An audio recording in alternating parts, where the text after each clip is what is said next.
certainly didn't think that walking on my own, carrying a sign, was breaking any laws. I was just hoping I'd get a few toots to know that I wasn't alone in the way that I'm thinking. So I did get a few toots, and I was pretty happy with that. You're currently protesting the Premier. Well, he's coming for a walk with me. Didn't want to walk. I can see you protesting the Premier like that's the crime. That's what he... That's right, that's correct. And going for your ID, that is crazy to me, because that shows it's got nothing to do with the virus. Yeah. It's got 100% to do with protecting the Premier. That's exactly right. In which democracy can you not criticise the supposed, democratically elected official? Yep.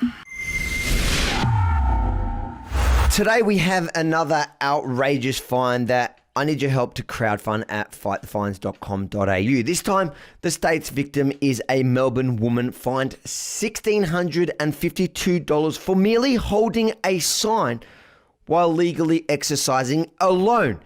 In the southeastern suburb of Cranbourne, 2k's from her home, Kerry Cottrell was intercepted, threatened with arrest and fined by police at this intersection. I was going out for my walk and I thought, I might make a sign and take it with me. So I made myself a sign and took it with me on my 1 hour walk. I was 2 kilometres from home. Then the police arrived. My name's First Constable Ballard, Cranbourne Police Station. How you going? Have a chat to see what you're up to today. I'm doing my 1 hour of exercise. No worries. I can also see that you're currently protesting the Premier. Well, he's coming for a walk with me. Didn't want to walk by myself, so thought it'd be nice for him to come for a walk. Why did you feel the need to paint a sign yourself and use your hour of exercise to hold that sign? Why was it so important to you? It's been a really tough year for me.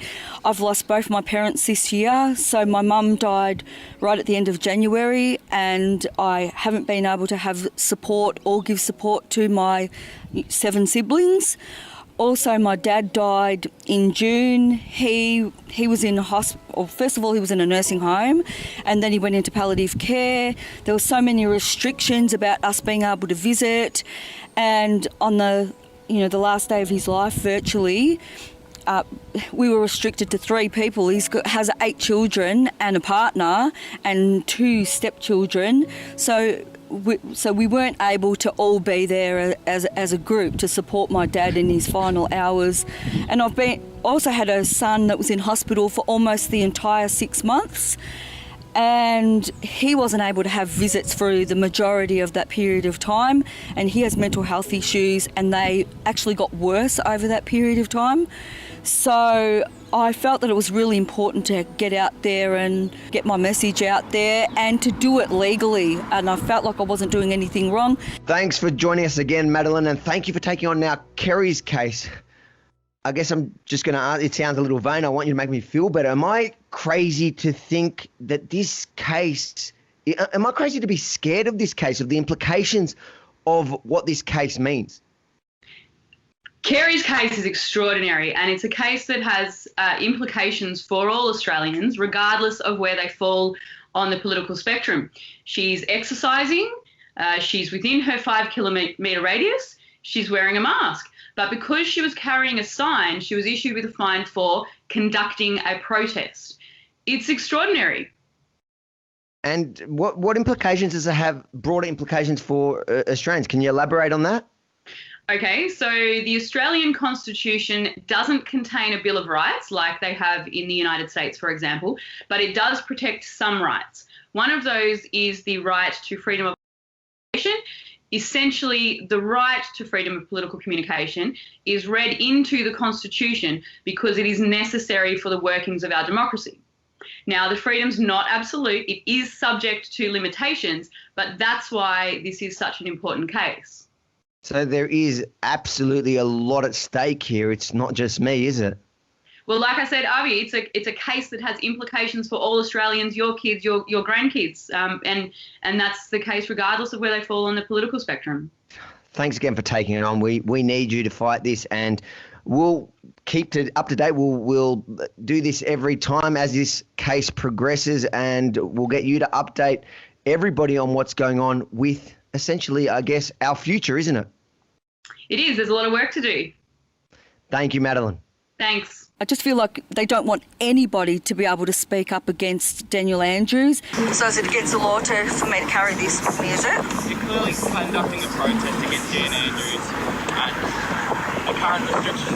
I can understand that you might be frustrated, but unfortunately... Well, I'm not breaking any laws, am I? Not one of the more prescribed activities. Well, I'm actually exercising, so... I was waiting for the lights. I was waiting for the lights, and then I was walking across the road. There isn't a law against that, is there? There are a call approximately 5 to 10 minutes ago saying that you're standing on the side of the road protesting, and when we've come and found you, you're still in the same spot. No, I wasn't actually. I've been walking around, just walking around this area, so I wasn't in the same spot. Protesting. It's not out for the purposes of solely exercise. What? It's out here for the purposes of protesting. What, because I'm carrying a sign? And you're clearly trying to make a political statement and protest against it. So is there a law against carrying a sign when I'm walking? I am walking, but I'm walking.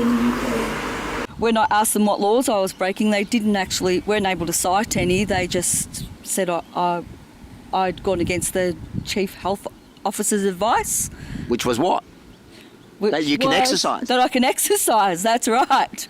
So have you seen anywhere where the Chief Health Officer said you cannot hold a sign while exercising, you cannot wear a mask? No, I haven't seen that anywhere. You don't have to say or do anything. Anything you say or do is being recorded and can be used as evidence. Do you understand that? That's fine. I believe the reason you're answering your pursuit offence, which is That's fine. the directions of the Chief Health Officer during stage 4 lockdowns. Do you understand what 4 things... Well, you're not 1.5 metres from me, so you're actually breaking but it. Due to the heavy traffic, I'm a bit closer right now whilst we're wearing our masks so that we can effectively communicate. Okay, but you're still not 1.5 metres, which is... 1.5 metres we probably wouldn't be able to communicate very well, and I'd like you to be able to hear me, and I'd like to be able to hear what you say as well. Okay. Now, Well, I'm going for a walk, so...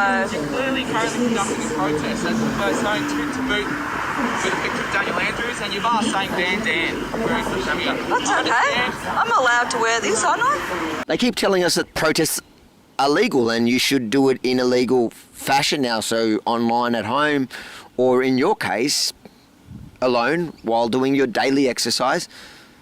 But that doesn't seem to be the way, is it? No, it definitely doesn't. Listen, it's quite simple. I'm going to ask you to move on and cease to protest, just return home or continue exercising. You've described by now, that's perfectly fine. But as a result of your activities today, you will be issued a penalty notice for breaching the COVID directions.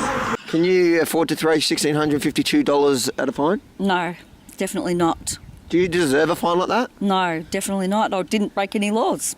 Well, I do believe you've been through a fair bit of your hour, so probably best to start heading home. Yeah, no, I will. All right, you'll be issued. All right. You'll receive it as a mail. Okay, that's fine. Like I said, Communist Victoria. To have you guys on board is amazing. 100%, and that's what it's about, because at the end of the day, to fight this fine is going to cost a lot more than the ridiculous expensive fine itself. But Right. This is about the principle. This is about standing up for your right and every other Victorian's right. And together we're going to crowdfund and win this. We are in this, as Daniel Andrews says, we're in this together. Yep, they're all in it together, I think. And now we're coming into it together. Yes. There is no rule against carrying a sign while exercising, even if it is targeting Chairman Dan.